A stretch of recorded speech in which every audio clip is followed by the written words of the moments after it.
much. Hannah, thank you. All right, 5:15 on the dot. All right, Lacey, boy, it is heavy downpour right here in the metro this morning. That's right. You're probably hearing that. If you're not usually up at this time and you're thinking, oh my goodness, I can hear the rain hitting the roof, you can definitely hear the thunder, the lightning flashing out the window. These are heavy storms that are rolling on through, and they have provided already over 1/2 inch of rain in just the last 30 minutes in the west sides of the metro. So ponding on the roadways, yes, as Hannah mentioned, also could have some small hail, and I'll show you those latest hail cores in just a minute. Right now, watching very closely for any areas of rotation. We're not seeing that at all. Mainly, these storms are trying to gust out, which sometimes can give us some stronger winds. I'll tell you, the winds on the west side of the metro are much stronger than what they are right now. We do have Joby McAdams out on the roadways for us.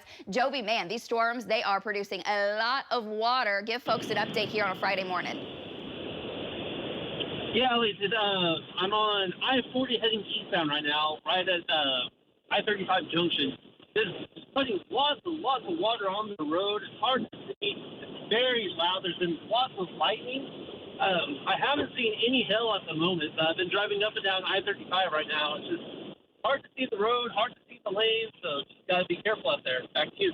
Great update there, and great news from Joby. He has not had any hail. These hail cores, they pulse up quickly and they weaken. Don't think this is going to be a major hail storm, but with this, definitely some small hail is possible. Let me show you now what this looks like on radar. We had severe storms take off in the Texas Panhandle. They have been riding across the state from the west to the east overnight. Now, they're providing very heavy rain at times for folks to the north, and I'll show you those rainfall totals coming up. But right now, the heaviest of storms that we have in the state are moving through Guthrie, moving through Edmond, moving through Oklahoma County, down to Moore, down to Norman, and they're tracking to the east-northeast, moving at about 25 miles per hour. Look at this, the lightning count with this. Jed just checked, no power outages showing up as of yet. That will probably change some with all the lightning that we're seeing. This is going to move through pretty quick. Behind this line, it's already dry now in El Reno, dry in Tuttle, dry in Blanchard. This wave will be out of here by rush hour. Heavy rain from Guthrie to the Lazy E, all the way down to the south to Luther and back down to Hera. As far as hail detector goes, I told you these cores kind of pulse up. Watch how the colors change. You go from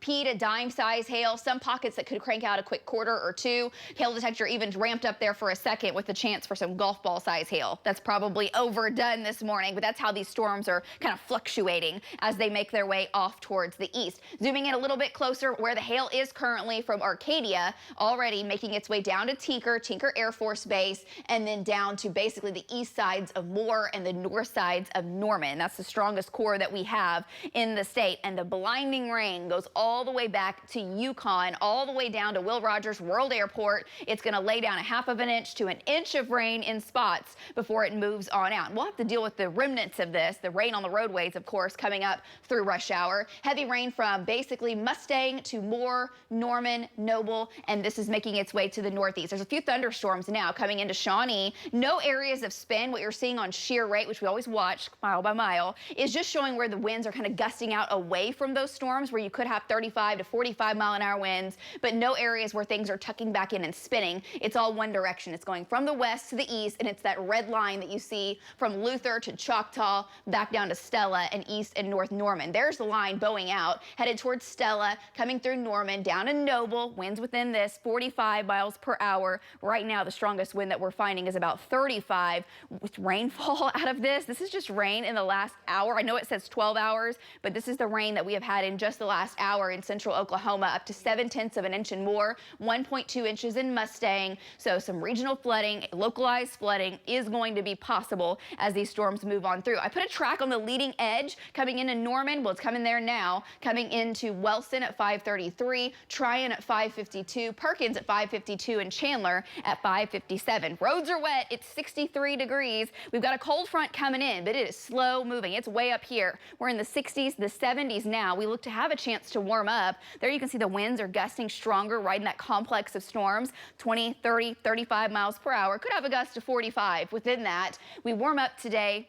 70s for afternoon highs. Latest data, upper 70s and 80s. So we have a chance to get hot. We have a chance to get unstable along and south of I-44, much cooler in the northwest. So what will that do for you? It'll bring you afternoon storms. So all this kind of moves on through. We'll still have waves of rain at times through mid-morning. A lot of heavy rain up to the north, and then the cold front starts to spire at about 2 o'clock, and these storms will build down to the southeast with the highest severe risk south of I-44, and it's going to be east of I-35. Large hail, damaging winds. Most of your Friday evening looks dry in Oklahoma City. It's a 30% chance of rain, 80% to the east, and there's that risk for severe weather later today. Golf ball size hail, 65-mile-an-hour winds. Look at your hail threat from Stillwater to Tulsa, McAllister down to Idabel. Yeah, some nasty hail possible later today. Very low risk of a tornado. It's not zero, but we're going to monitor this area closely later today. And then tonight we're into the 50s, a cool start to your weekend. Check out your weekend forecast. Sunshine and 70s. Storm chances come back next week. A very low risk of severe weather. After this morning rain moves out, we're looking good. Headed to the weekend, and we're back after this.